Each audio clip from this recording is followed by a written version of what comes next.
I did not have sexual relations with that woman.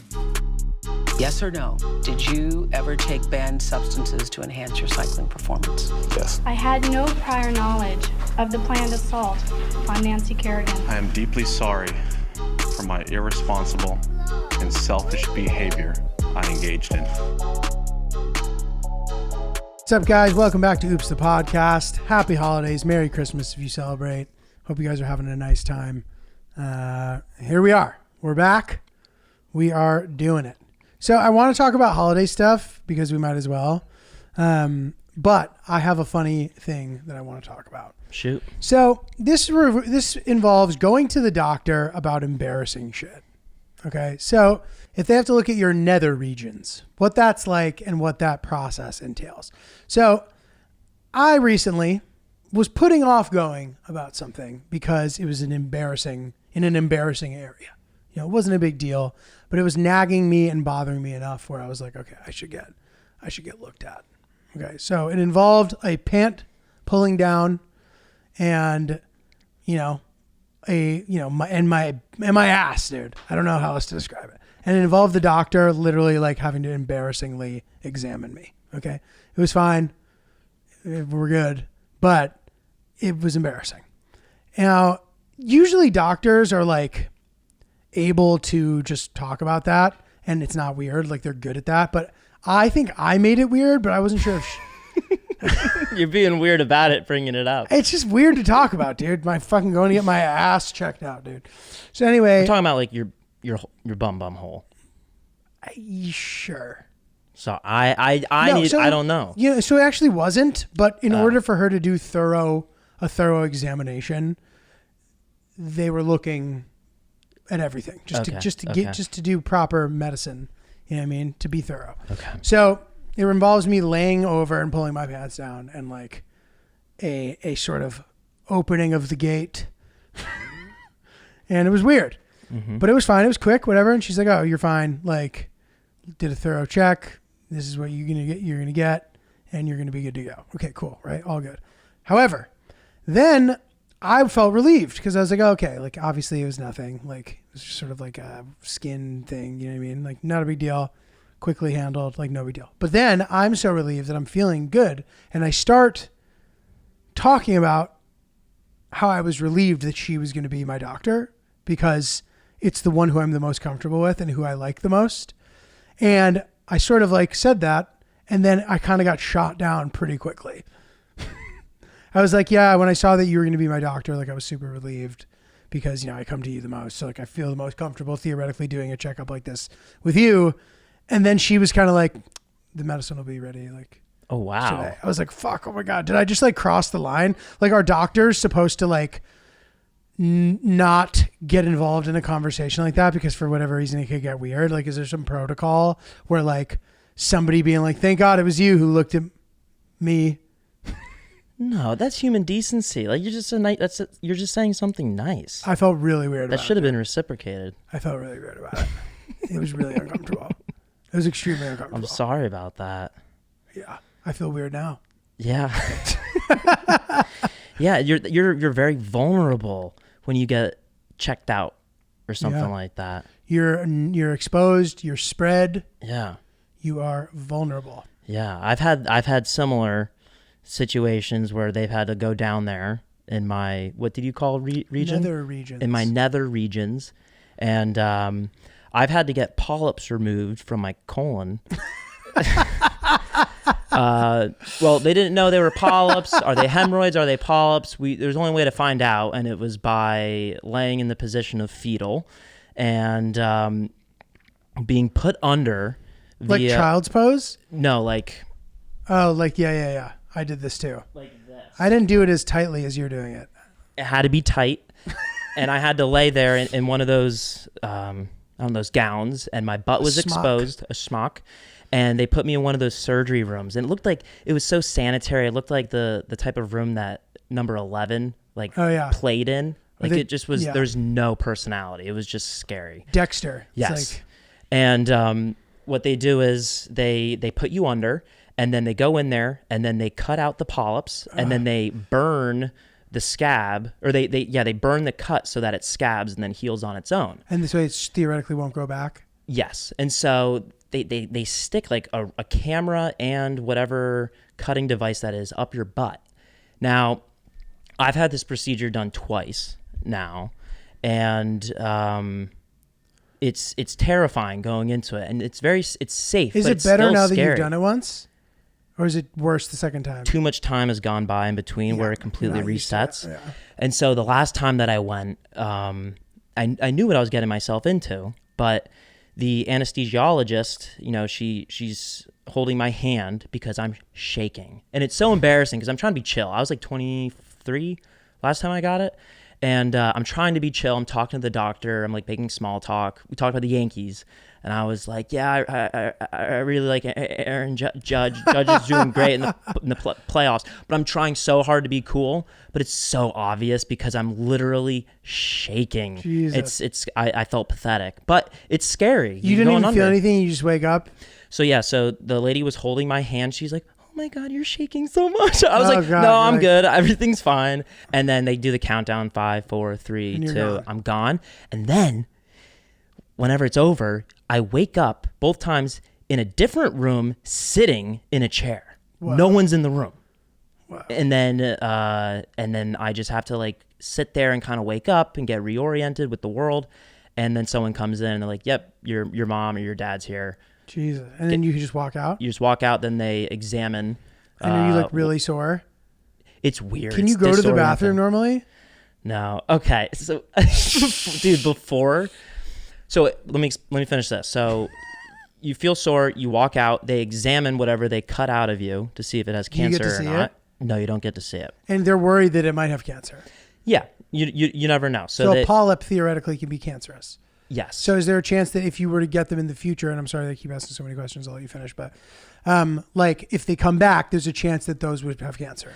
Which is why you go for the procedure whenever there's blood in your stool, or you can I can tell. I know my body now. You're a pro now. Like I'm a pro. So you're a polyp pro. I'm a pro at the polyps. And which reminds me, we had scallops last night, which were very good, just because they rhymed. Polyps, scallops. Yeah. Solid. So if you are ever so lucky to need to get this procedure done, you cannot drink water, I think 12 hours prior to the procedure, and you need to do a cleanse. Now, it's not like a juice cleanse like what you're doing. You need to put a syringe in your butthole while laying down like this. Oh, it's like you need to get a a colonic? Yeah, and you need to syringe 2 full squirts worth of whatever laxative You they do it have. to yourself, or do they do it for you? I do it to myself at my house before. And it's really uncomfortable. It's embarrassing, but you just got to syringe it in there, and then you go to the bathroom twice, and then you're fully flushed. And then you show up to the operation table completely dehydrated. You get the procedure, and you're on your way. And I think I'm due for my 3rd procedure. Really? Yeah, it's been about 4 years. The squirting happens afterward. No, you do it before. Oh. That's prep. But then after you're done, are you normal? You're normal, but you're scared to go to the bathroom for But like it's fine. 10 days. But it's fine. It is fine, yeah. Doesn't even hurt? It's just sore and confusing, and like you feel like every time you have to go to the bathroom, it's like you're taking a risk, and like you get anxious. Got it. And so like I didn't go to the bathroom for like Yeah, because they're like 3 or 4 they tell days you, afterwards. like, if you feel weird, let us know type thing. No, not even that. I think it's so common that like it's not even a big deal. Like if I were to call and say something, they would just say shut up and But deal you know with it's it. time? I can tell. I know my body.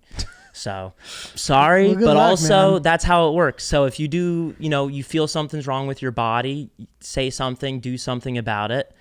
And yeah. How do we start this? I was talking about my examination, but I'm glad you opened up. Ryan. Your what region? The Nethers. The nether region. The Netherlands. Yeah, you got to get that checked out. Dude, did I ever tell this story? One of my friends had shoulder surgery, and he got anesthesia, but he's one of these like rare people who like was unable to wake up from it. Oh, wake up? He's fine, but during the anesthesia, he like woke up but wasn't awake. And he heard like commotion in the room. He heard his like parents being like, oh my God. Like, and he heard the doctor saying, hey, just so you know, like we're having trouble getting you out of this. You're like one of the rare people who like didn't take to this one or whatever. We're going to try our best to like figure it out. So just hang in there. Like we think you're going to be fine, but we're just trying to figure out what's wrong. And so he could hear that. Yep. And like fully process it, but can't move. Wow. So how long did that last? I think like a few hours. Wow. Yeah. And do you think he like came in and out of it, or do you think he was awake for that whole thing awake. until he was able to open his eyes? I think he was awake until they like pulled him out of it. Wow. Fucked up. Dude, that's scary stuff. Well, dude, let's get into some of these emails as promised, unless you have more Let's move on. tushy material.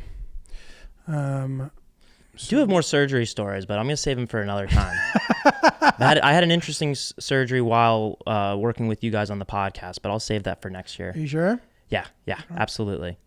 Okay, so first of all, we have a question, a travel question, which we love. This is my best travel year as far as the flight count goes, 50, which is pretty good, and especially because I didn't do any like crazy trips. Like the Afghanistan trip, I mean, I guess that wasn't that many. That was just like 4 flights. But still, like I didn't have many of those this year. I just had that one wedding that we went to this summer. So I'm amazed, but I guess I was busy. I don't know, whatever. With all the going deals to Europe for $500 nonstop, parentheses, I live in the Midwest, so that's a deal. What is the shortest trip you would take internationally for a vacation? 3 days? 5 days? Would you hit multiple cities? Trying to get abroad as much as possible while not abusing my unlimited PTO at work. That's another topic I want to talk about, unlimited PTO. But for now, let's attack this. So that's a good question. And I think that it sort of depends where you're going.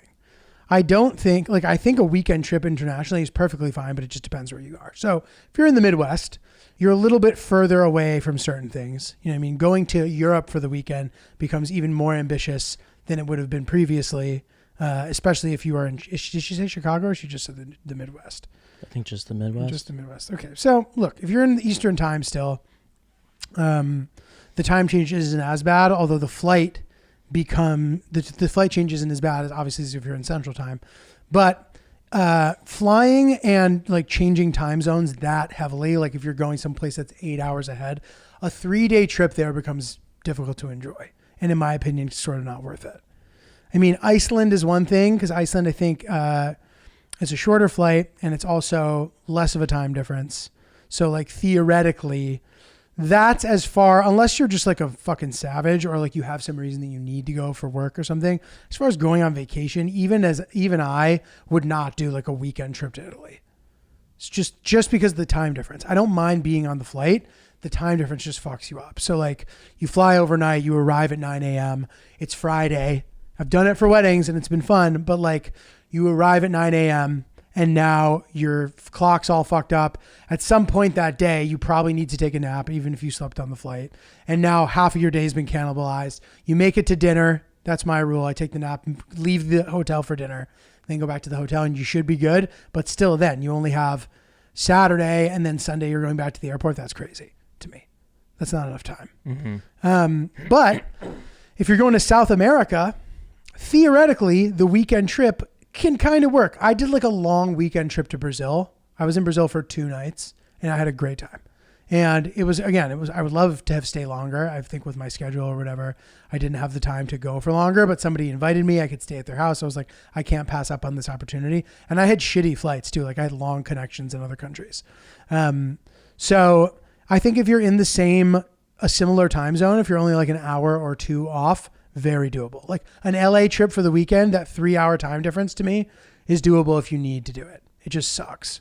You know what I mean? Mm-hmm. And if you're doing it that way, like if you're going west, you get to LA, you leave, you have a 9 a.m. flight to LA on Friday morning, you get there at 11. You spend the whole day, your clock's good. You wake up the next morning early, wide awake. You have a full day Saturday, and then you can have a full day Sunday and take the red eye back. You're good. And I think the same goes for like the islands. If you want to go to the Bahamas for the weekend, I think that's fully doable. Costa Rica for the weekend, fully doable. Try to make it a long weekend, at least, do a Thursday to Monday or something. But, if you have the time, I don't think it's that crazy. Like, it's not like if you're willing to go to Florida for the weekend, why are you not willing to go to Costa Rica for the weekend? The flight's only 2 hours longer. It's just 2 hours. It's nothing. So that's the thing too. It's like, if you have the time to travel, do it, dude. Like, people are like, oh, that flight's so long. How, like, is it that bad? Hillary says that I have like an unusually high tolerance for transit. Like, it doesn't bother me, and maybe that makes me unique. But like, the idea of having to take an 18-hour flight to fly across the world, that's nothing. To me, the problem is the money and the time. Getting the time to go do it. Spending that amount of time to get across the world, I would do it in a heartbeat without even thinking twice. I encourage you guys to do the same. But yeah, I think that is my answer. Like, for Europe, I think in an ideal world, minimum 4 nights. If you just have like a perfect amount of time, there's somewhere you really want to go. And I think that, you know, the islands or in the US, 2 nights can work. And I think that if you're going to South America, again, 3 nights. But again, you know, the short flight can screw you sometimes. How so? So this is how. For example, Las Vegas to New York. If you're taking the red eye, that red eye is not long enough to sleep properly. That's a 4-hour flight. So if you sleep from the second you take off to touchdown, you still haven't slept enough. And that sucks. Your sleep on a plane is obviously a lower quality sleep, et cetera, et cetera. So in that regard, an international flight with a longer flight time can actually like impact your sleep schedule better, as opposed to like, you know, a late flight. So like a 5 or 6 hours in the air, for example, might be tougher to adjust to than a longer flight time where you might get to sleep a little more on the flight. If you sleep well on flights, whatever. I know some people don't. And I actually historically don't, but I've been getting better at it. I sort of like force myself to, even if I'm not going to sleep a minute, no phone, no TV. Mm-hmm. Close your eyes, think about shit, and just relax. And then you end up falling asleep. Because usually I'm like, oh, I'll wear myself down. I'll watch 7 movies. I won't fall asleep. And I've been on some pretty fucking long flights. So I remember one time I was on a flight to Jordan. I was about to fall asleep. I think I took a Xanax. A woman puked on me. And it was like white puke. It was like milk. I just heard, and I turned around. I have vomit all over my arm. Oh, what was this? I was flying from New York to Jordan, Royal Jordanian. And I think that I was like about to fall asleep. Nobody came to like offer to help clean me up, which is surprising because it's a good airline. And the woman never apologized. She just woke up at the end of the flight being like, ah. I was like, are you fucking serious? So How much did she get on you? Enough where you had to take it off? Full arm puke. Wet? Vomit. I know, but the fact, it just surprises me. There was so much vomit, it was as if I stuck my arm in a pool of vomit and pulled it out. Yeah. Well, that surprises me that she didn't acknowledge you or anybody working on the flight acknowledge you. Russians, That's dude. fucked up. Fucking Russians. That's disgusting. I know, it was bad. I'm sorry. Thanks. Nice trip though overall. But anyway, so yeah, I think that's what we say. But that makes me think about this paid time off, or so the unlimited time off. PTO, yeah. It is, so hers, she said PTO or unlimited time off? Let's see. She said unlimited PTO. Yeah, that's the term. What, like, why are we calling it unlimited PTO? It's not unlimited. In fact, it's limited. It's more limited than a finite amount of PTO. Because say you have unlimited PTO. Okay, I'm taking the entire year off. You obviously can't do that, right? But you can't even take 2 months off. Some of these jobs are like high pressure, stressful, on the go constantly jobs. If you even take 2 weeks off, that's a problem. And it's unspoken that it's a problem, but everybody's talking about it. And suddenly you're not, you know, and it makes people afraid to take it, and they don't. Mm-hmm. And I think there's some study about this, that people who have unlimited PTO don't take it. That sucks. And that's why I want to work at Microsoft, dude. They fucking force you to take PTO. Yeah. You have to take it. You're right. The place that I worked at, it was, the study shows that if you have unlimited PTO, you're going to take less time off than you would if your company didn't. The jig is up, dude. Yeah. But I will say where I worked specifically in sales, like you can't pigeonhole, like some people can take 2 weeks off. Some people could take a month off if they had unlimited PTO. It just depends on what you Do they have to work remotely?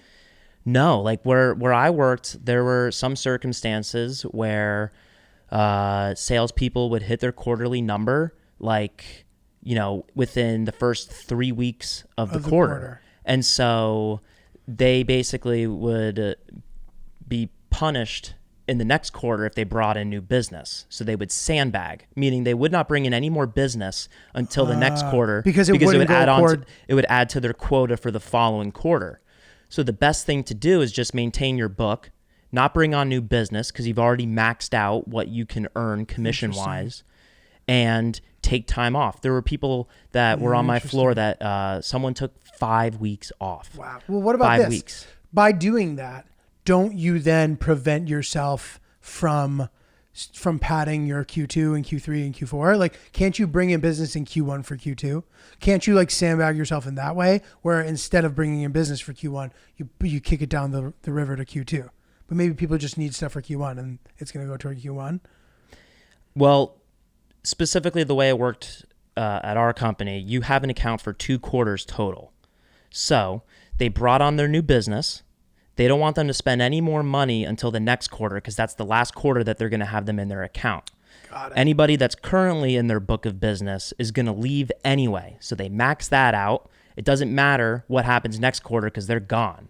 So some people have been fortunate enough and skilled enough to set themselves up where it is within their best interest to really stop working and take a month off, 5 weeks off. This particular person was an all-star too. She's like a top 5 salesperson on the floor. That's the unique person circumstance. But lots of people took off 2-3 weeks for honeymoons, and you just set yourself up for the opportunity to cash in on the unlimited PTO. Some people, there was a girl that I worked with that she just didn't care about the job. She wouldn't hit quota. She'd find excuses to not come into work, just like super surprising and obnoxious, like entitlement behavior as like, oh, well, I don't feel like coming in today because so-and-so made a rude comment about someone else. And I'm not even talking about, I don't know, like microaggressions or anything, just like catty high school drama type of level of maturity my coworker had. I think every sales environment has that person. The Yeah. person who doesn't work hard and you're like, how are you ever going to hit your goal? Yeah, and she was projected to finish at, I think, like 68% to her final goal. And you get a percentage of your commission if you make it to 75. And she took PTO the last like week. And so she didn't even try. Phoned it in. That fucked my manager. And so then your manager doesn't hit their goal because not everybody's above goal type thing?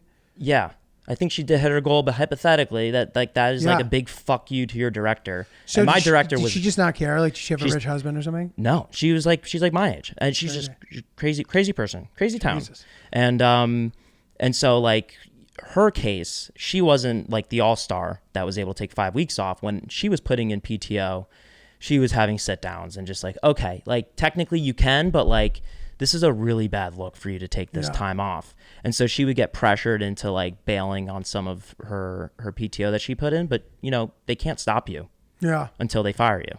Right. So that's crazy. it's insane. So I want to ask more about this though.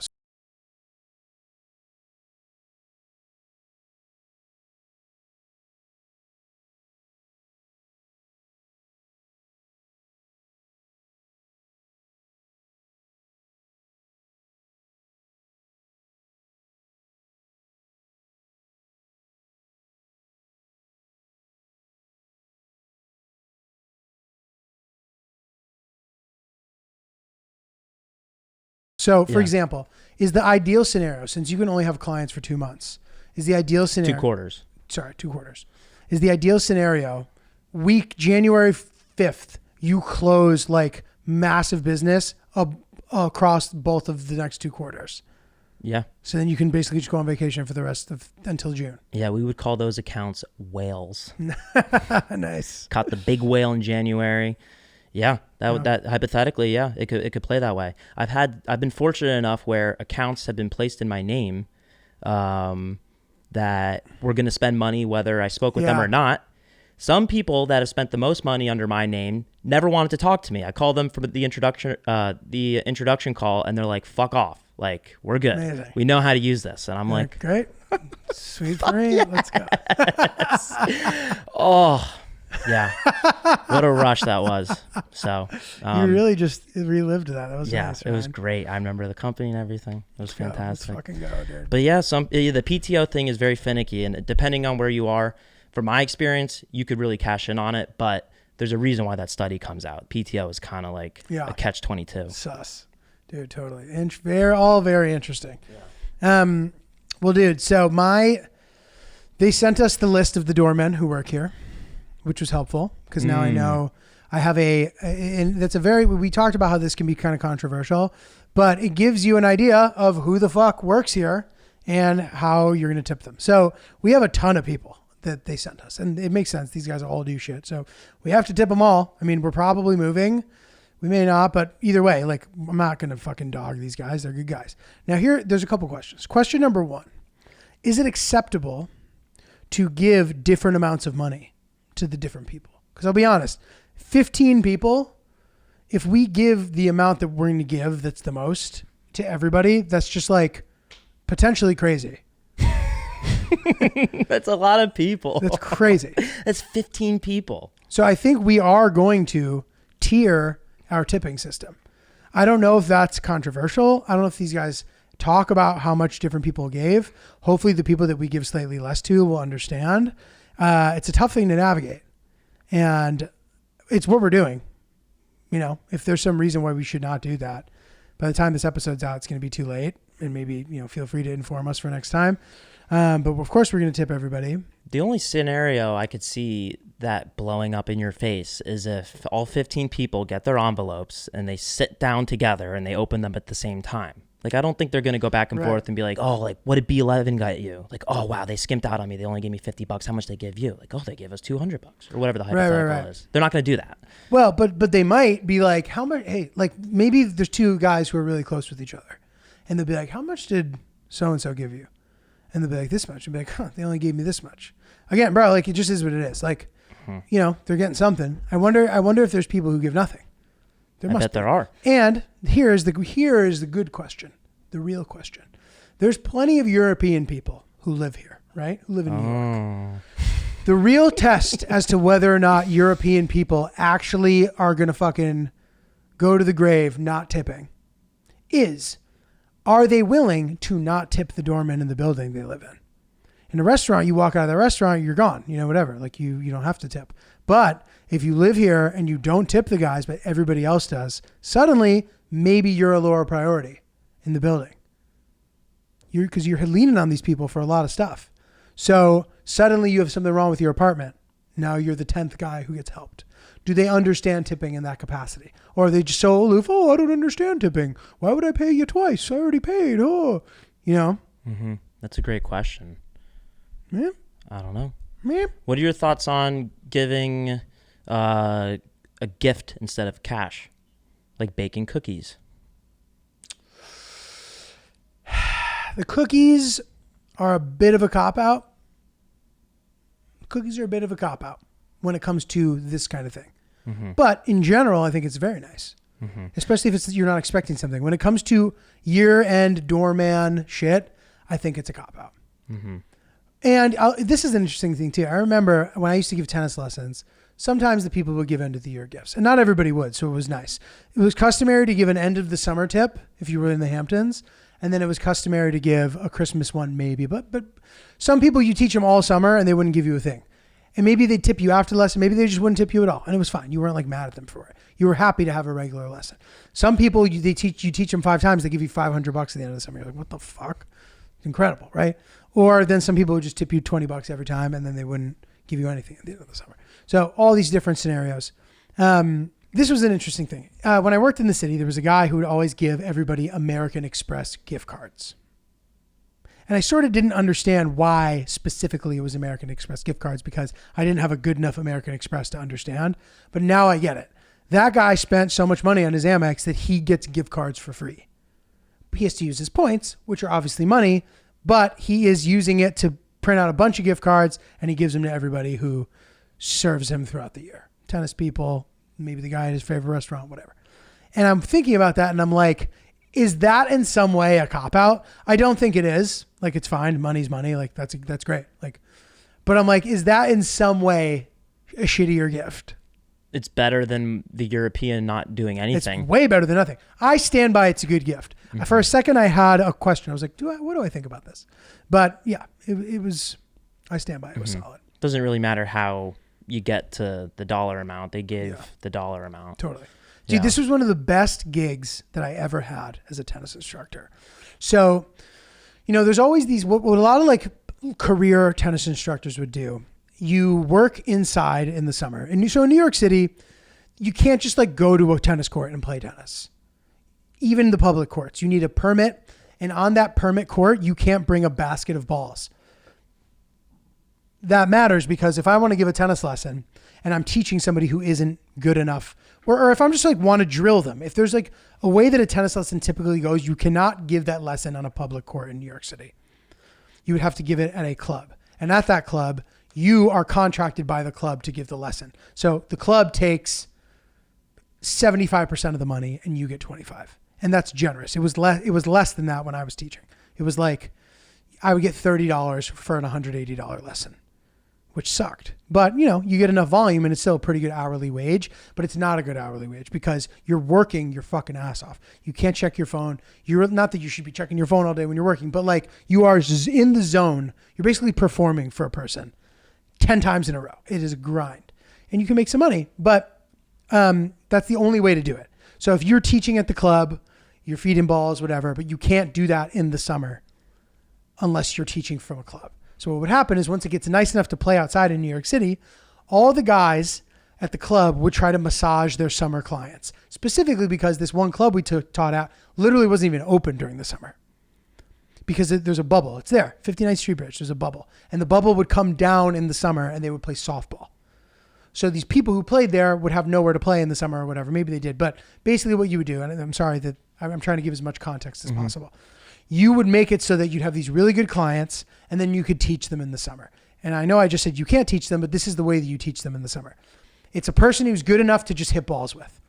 So all they want to do is rally. That's a large percentage of your lessons when you're a tennis pro is guys who are pretty good that want to play with somebody else who's pretty good. You just smack balls around, you hit, as they call it, hit for the hour. Maybe they want to play a set. Maybe they want to play a tie break. You whoop their ass. You give them a thrill. Sometimes the guys are amazing and you actually have to try. You know what I mean? There's some good players out there. But usually, you have no problem beating these guys and you make it seem like you're trying really hard, but you're actually not. So like you do little tricks. So what you do, and I'm going to get to where I was going originally, but I think this is interesting information. So say I'm playing a guy who's pretty good, but I can whoop him. So there's little things that I can do to make it seem like he's giving me a tougher time than he is. So for example, he hits a shot, a good shot, right? I get a late start moving to that ball. So I'm going to get there just on time to get it. So it seems like I barely, and I even grunt as I get there. And I slide on the clay for dramatic effect. I get the ball back. I would have normally gotten there faster, but I made it seem as if I struggled to get to the ball. I barely get there. Now, when you recover in tennis, what you're supposed to do is you do sort of like an overstep, like you step like a, what's that called? Karaoke step. So you step your right foot over your left step. You step your right foot over your left foot, and then you're able to shuffle back so that you stay centered and you're able to pivot in either direction if you have to. Okay? A person who doesn't move as well for tennis doesn't do that. And a person who isn't very good or won't even notice what you're doing. So in that moment, instead of recovering the way I would normally do, I'll take a couple steps running in the wrong direction. So I'm running to the ball, turned, facing the ball, running toward it. I get to it. Or maybe I slide to it, right? So I still am facing the court because it's on clay. You can slide. After that slide, I keep sliding in the wrong direction for too long. So now when he hits the ball back in the other direction, it seems as if it was really hard for me to get that ball too. So I'm moving all around the place, dramatically acting like you're moving me around and giving me a tough time, but you're actually not. And eventually what'll happen is that guy's going to miss, but he thinks he tried really hard. I still beat his ass, but he thinks he gave me a tough time. Mm-hmm. The score doesn't lie. So he'll be like, I beat him 6-1, but he's like, but the points were good. He feels good about that. Keeps him coming back. You know what I mean? Wow. It's interesting. So anyway, best gig I ever had. It was one of these private clients. Now, I didn't want to be a tennis pro. I hated it. I hated teaching tennis. So I wasn't like getting my summers ready to teach. If it fell into my lap, sure. But I wasn't. There were guys who would like set up a court on the fucking side of the like West Side Highway, and they'd bring a little mini net and they would teach kids and they would make a ton of money. I hated teaching kids. I didn't want to do that. If someone wanted to be a hitting lesson in Central Park, great. I'd get my permit, show up early, blah, blah, blah, blah, blah, all that shit. Had a couple of those guys. But best gig I ever had. In the Hamptons, okay? I had a friend out, the people who I lived with in the city also had a house in the Hamptons. So it was nice to go out there because I could just stay at their house, which is amazing. And these people that I was teaching also had a house in the Hamptons. And this was the gig. They had a tennis court at their house. I would basically just teach their entire family for the day and get paid cash. It was amazing. It was like $100 an hour. And I'd teach 4 of them in a row, both days, Saturday and Sunday. And I'd walk out of there, $800 in cash. And it was this dude and his daughters, and the daughters were like all super chill and super cool. And I think that's the only reason why he used me, was because he preferred playing with another guy who gave him more like technical instruction. Whenever I would give him technical instruction, he would like talk back to me. He'd be like, but this and that. And I'm like, all right, dude, whatever, So I didn't even try. It was like too uncomfortable. So I would just hit with him and not give him instruction. So I think he preferred the other guy. But because the daughters liked me, he would hire me. And it wasn't even like me in like a weird way. It wasn't like creepy. It was just, we were all cool. These daughters rule. Like I still see them. So every once in a while they'll come to my shows, like really cool girls. The guy's a good dude too. And then they'd invite me over for lunch. And it was funny. Like they would do like, I don't know if it was because of the day of the week, but like we would eat and they would like do a like blessing. Like he would do like some sort of Jewish prayer. And it was funny. He'd do it and he sort of like felt embarrassed that he was doing it in front of me. And he would like be saying it. And he'd look at me. He'd be like, it was like a really funny nuance thing. He'd be like, da da da da da, like saying Hebrew or whatever. Look at me, like, I would break bread with them. It was great. And, yeah, that was a dream tennis gig. There are stories like that. And I always became afraid that I would turn into a person that was like too afraid to step away from it because the money was too good. A lot of those guys, look, like a lot of them want to be there, but I know some of them don't. Some of them would prefer to do other stuff and they act like they have other pursuits, but like you can tell in their day to day, they're not spending time on those pursuits. And it can be hard. You know what I mean? Like you've just grinded all day teaching tennis. How do you then muster up the energy to go to an open mic after? You know what I mean? I'd get off the court. I would have clay all over my shoes. I'd have to shower in the gross locker rooms and then go over to this open mic. I'm so tired. I have no energy. But like, if you're not treating a thing that you want to be your job like a job, it's never going to be your job. So at some point I was like, I need to stop doing this. I cannot do this. And because, you get a cushy gig. Some rich guy loves you. Because that's the thing about teaching tennis. It's interesting. You are still the help, but you're the help who can do something better than the people who you teach to. So at the very least, you get invited to the table. They have respect for you, even though you're still a slave, ultimately. It's a very cynical way to look at it. My dad says that. My dad's disappointed in that outlook. He's like, what are you talking about? So anyway, it's very easy to be like, come live at our house in the Hamptons all summer. We'll give you a car. We'll give you a spending budget and we'll also pay you this amount. How do you say no to that? But now you're in the Hamptons all summer and suddenly you can't do stand up. You can't do whatever that other thing is you were going to do. But there are a couple other, notably there's like a bunch of other good tennis playing comedians. I don't know how much they ever taught. Like Hannah Berner was a great, much more decorated player than I was. We all played Division I, but she was like #1 for a big program. Michael Costa, decorated player. We're trying to get him on the pod. And then there's a couple guys who are like teaching pros, and I don't know if they still teach or whatever, but I know that they were working at the club that I used to work at. So it's an interesting examination. I'm sorry these last couple episodes have turned into like, stick with your dreams. No, it's good stuff. How do we get there though? How did we get there? Yeah. We were talking about tipping the doorman. Tipping. Yeah. End of the year tipping. You got something? No. Oh, you're just curious. Well, no, I was going to say when giving out cookies, my recommendation would be if you have a spectrum of who you'd be giving more and less to, I would say whoever falls into the bucket of less. Cookies could be an option. The people that you don't see on the day-to-day. But like the doormen, for example, like I would give them a tip. But like who on that list is someone that you see the least amount? You don't even need to say who or what they do, but like I'm sure there's like 5 people out of the 15 that are clearly on the third tier. Okay. Maybe cookies and a bottle of wine are acceptable. Yeah. Doesn't have to be just money. No, you're right. So this is my thought. I am going to do just all money just because even though it's expensive, it is easier, it's cleaner. And like I already have to get so many gifts for people that it just makes more sense than to like take on another time consuming task. But also, I'm just thinking from my perspective, I'd rather have money than cookies or wine. So I'm just going to give, but if we had to break down who's doing more, who's doing less, and there's a solid chance that some of these guys listen to this show. So hopefully if they hear that, they'll understand the method behind my madness, but it's a full service building. So there's people, you order food, they bring it up to your door. You never have to see the delivery guy. If you have boxes that you want to get rid of, they take them down for you. So everybody's doing a lot, to be honest. I will say the people who I interact with the least are like the overnight guys. Now I see them because I do comedy, so I come in late. I'll see these guys, and they're nice guys, but like theoretically, they're doing less for me. But I wonder the way that people break down their tipping, and if some people don't tip the newer people, but they tip the OG people, and they tip them more, and like I just kind of don't really know. But we have an idea in our mind who is going to get what, and need to do that soon. I mean, by the time this episode comes out, we will have already sent it to them. But Christmas sneaks up on you, dude. Big time. We did not do a good job decorating this year. We have a menorah that has no candles in it, and we don't have a Christmas tree. Last year, at least, we had a menorah with candles and a Christmas tree. But this new apartment's just too small, man. Did you guys do any decorating? Vic did a ton of decorating. Wow. That's one thing I love about living with her. Like she has like seasonal stuff in a box in our storage unit. Nice. Downstairs. The storage in our unit's in the building? Yeah, we have a storage That's unit nice, in the building. dude. And That's nice. yeah, we got a Christmas tree. I think a couple days after we got a Christmas tree. The couple days after Thanksgiving. Is it a real one? Yeah, we got a real tree. Is it big? It's probably like 6 feet tall. What? Yeah, Was it expensive? $75. It's not that bad. We walked by Whole Foods. They were charging like 90. And then there's this other Christmas tree place on our street. They were charging like 210 for small trees, Jesus dude. Christ. Yeah, that's so. And then how do you get it back? Do they bring it for you? We were borrowing a car, so we just put it up there, took it out, brought it in the house, brought it in the apartment, and yeah, it's nice having a tree. Christmas decorations are really cozy. Yeah, they're cute. We have flannel sheets right now. It's been impossible to get out of the bed in the morning. Is it cold in your room?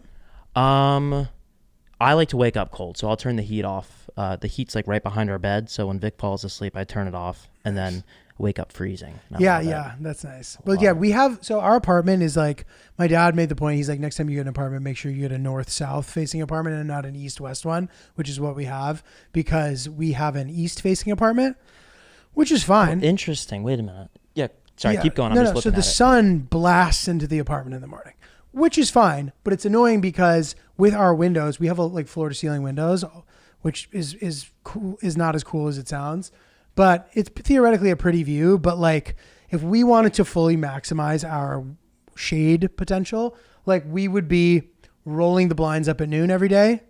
And then before we go to bed, closing them, which is just such a pain because there's 10 of them and like we have to manually do it. So like a lot of the time we just end up leaving them shut because in the morning, if we don't, the sun just rips into the apartment. And the thing that sucks about it is we go to bed at night and it's cold. So we turn on the heat. If we don't turn the heat off before we go to bed, we wake up baking, Ew. which sucks, Yeah. you know? So I don't know. So is this is east? This face east. Okay. I can't figure out our situation right now. I wish we had more natural light coming into our apartment. They put up these two buildings Oh man. right in front of right in front of our apartment, and we had a little bit of a view of water, the East River, and that's completely gone. And the two towers of these This buildings. has happened while you've been there. Yeah. Damn. The two towers that have been built, it's the same building. They have a base probably going up to like the third floor, and then they separate into two towers. And there's just a little shriek of light that comes through. Thank God we get so much light from it. But if those buildings were just one, or if it was just if they overlapped and one was longer than the other, like we'd have no sunlight coming in because it's a tall building. It's towering. It's a tower. I wonder about that, man. It's like you buy in a sick apartment and you pay a bunch of money because of the view. And suddenly if another building pops up that obstructs the view, is your apartment suddenly not worth as much? You know? Yeah, that is like one of my biggest fears that likely I will never have to deal with. But like there's some really sick condos that, you know, have a great view of the East River and of Manhattan, and then they're completely blocked by this new building that has gone up and all these new buildings that are going to go up and stuff. So the value must go down so much. Yeah. Well, there's an interesting thing now too, though, which is to your point where you're like, that's never going to happen for me. Like it may not happen for me either. And I'm sure things will change, but currently the way the like interest rates are or whatever, in almost all of the country, it is less expensive to rent than it is to own a house, like long term, even if you were to like sell it eventually. All things considered. I was reading some Economist article. I'm like, oh, that's pretty interesting. Yeah. But to me, owning shit like feels like a pain in the ass. And that may be wrong, but like I think about all these rich guys who like own a bunch of houses. I'm like, that would be such a fucking headache. Like I don't want a bunch of houses. I know that. Like I feel perfectly at home in a hotel and I have nothing to worry about. I'm not like, oh, I wish I was home. I don't feel that way at all. And I actually love knowing that I don't have to clean up. I don't have to worry about anything. If there's a problem, I don't have to fucking worry about it. And Hillary always asks, she's like, she says that I'm a pain in the ass in a hotel because I always get annoyed when she just opens her bag and leaves it in the middle of the floor or puts it on the couch. I'm like, can you put your stuff away? And she's like, why? And I'm like, because I want to feel at home. I'm actually cleaner in a hotel than I am at home. Because it's not, I don't feel the weight of my life on me. I'm like, I'm free to think about other shit than the thing this shit that's stressing me out. How long have your parents owned the house? Is that your childhood home that I visited? So since I was in like kindergarten. Wow. So like for a while. Yeah. Yeah. Yeah. Home. Yeah. You make a good point. Like being a homeowner, there's so many things that come with it. Like Vic and I, we have an issue with, I don't know, our toilet, our light bulb, something creaking in the closet. Like we just make a phone call. It's taken care of within, a day or two. Yeah. New roof, new boiler, new well, new all this shit. It's a pain in the ass. And look, like I don't know how much my parents bought the house for versus how much it's worth, but it's definitely gone up a bunch in value. So I'm sure that it has made sense for them. And oftentimes it makes sense to own something. I get it. But the idea of having headaches that make me static bother me. Mm-hmm. If I was a rich guy, dude, I think that I would not be a property person. And I know that's a good investment or whatever, but it seems like a pain in the fucking ass. Yeah. Who knows, whatever. I know that like, you can make it a business where you don't have to like be hands-on. You have other people do it for you. But like if you own a couple houses and they're your personal residences, you've just inherited a fuck ton of problems. Yeah. So you feel at home everywhere you go. That's the problem you're trying to solve. I don't have that problem. Good for you. So I don't give a fuck. Okay, we got some emails here. Let's rip them. This one's fun because it talks about fraternity stuff. And I've always wondered if at some point fraternity shit gets weird for initiation, whether it's excessively violent or sexual. And I'm always interested to hear. So anyway, we got one here from somebody. And I guess I'll just read all this because there's some funny shit. You saying violent? That's funny. I don't know why. Hey, boys and the Plant Boy. Let's skip the introductory pleasantries. Merry Christmas to the Plant Boy, by the way. Still riding and doing well. Regenerating those leaves. Let's skip the introductory pleasantries and get right into it, boys. Ryan, you're a legend, man. Thank you. Don't let Danny Daddy Palmer get you down about the availability email. If anything, it shows your initiative and excitement to get your stand-up career going. Honestly, it was really sweet. Giulio, you're also a legend, man. You made my day when you sent me a birthday video this summer. Hey, my pleasure, pal. For you to take the time to do that, it's telling in regards to who you are as a person. You're in my top 10, man. Dude, you're the best. Fuck, I love this. Also, those are some pleasantries. You're right in my there. top 10. That's good. I like that. Also, Giulio, I know you have a bit of fascination when it comes to fraternity culture from listening to the pod all these years. I want to share a specific experience of mine in undergrad when I was a pledge at a little school in Kentucky. Anyway, I wanted to make friends being from the Midwest and decided to pledge a fraternity. Big mistake. These coked up, deer hunting, whiskey chugging, rather large in stature Kentucky boys were born to give freshman pledges a run for their money. So the next thing I know, my pledge brothers and I are being forced to take turns in this is what they called it, the quote, oh, brutal, where we'd be sprayed down with water like cattle. Basically, this was just a large storage space hole in the wall of an active fraternity member's house. This weird storage hole also had a, quote, little door that could be locked. So let's just say things got weird rather quickly. It's no elephant walk, but what a wild ride. It's no surprise that I ended up transferring after my freshman year to the University of Iowa, where I didn't engage in Greek life and just had fun with my boys and chicks. Danny P, chicks, dude. I'm just so curious what happened down there. So if you guys don't know about the elephant walk, that's where you get naked and you walk in a line. The person who's reaching backward holds onto the penis of the person behind them, and that person holds onto the penis of the person behind them. Thus the elephant walk. As you all hold each other's trunks, you walk in procession. I've still never heard an actual tale of anybody actually doing it, but I'd love to hear if you have heard of it. So anyway, I don't know what was happening down there in that hole, but pretty weird. Julia, before we wrap up today, I stumbled upon chapter 2 of Tales of the Haddam Raccoons. Oh, very nice. Last week, we learned the origin story between Big G and the raccoon. When Big G was little G, he was trying to help a little boy whose kite was in a tree. And in efforts to reclaim that, he ended up meeting the Haddam raccoon, who saved his life. And that is how we got to where we are today. So here's chapter 2.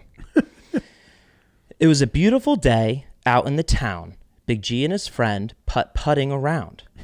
When out in the distance, an old lady in despair, laying on the street, displaced from her wheelchair. Ah, fuck, shit, my leg! She screamed as loud as she could. The duo raced over, as all neighborly heroes should. Her leg was bleeding, a hole in the shape of a dot. Fuck, shit, damn it, fuck, I think I was shot!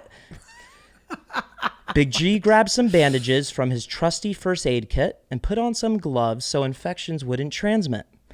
Ah, shit, oh, the old lady would cry. Get yourself together, sighed the raccoon, as he applied much needed pressure to her badly wounded thigh. That's crazy. Big G looked at the woman. Now we must go. The lady cried, no, you're going to leave me on the side of the road like I'm roadkill deer? No, I need you to stay. I need you to stay right here. We called the paramedics. They are on their way. We're the Haddam Raccoons, so have a great day. So the moral of this tale is to not be greedy and just take the help that's given to you, because they went out of their way to give the lady a little assistance. Well, dude, Big G clearly lives in a terrible neighborhood if people in wheelchairs are getting shot. Well, there's a lot to learn about where they live, in coming tales and stuff. So just nice. The second installment. If you guys like more, I'm sure I'll stumble upon chapter 3 and all the others. So thank you. Ryan will keep doing his scholarly research to uncover the origin story and more tales of Big G in the wild that conveniently rhyme and are getting crazier and crazier. But that's it for the show, guys. Merry Christmas, Happy New Year. Shout out to everybody. We've been really enjoying all of this with you all year. It's been a solid and fun time. So we'll have more time to do reminiscing about the sort of upcoming year and the year that we're leaving behind us. But for now, he is at Ryan is Really Polite, the Chipotle champion. I'm Giulio Gallerati. You know where to find me. I got a bunch of cool tour dates coming up in Arizona, San Diego, California, Connecticut, Tampa area, and then finally shooting my special 216 in Chicago. Looking forward to seeing you guys. And Ryan will also be with me in Connecticut at Stanford. Yes. 2-1. It's going to be good. That is all. Merry Christmas, Happy Holidays, and Happy New Year.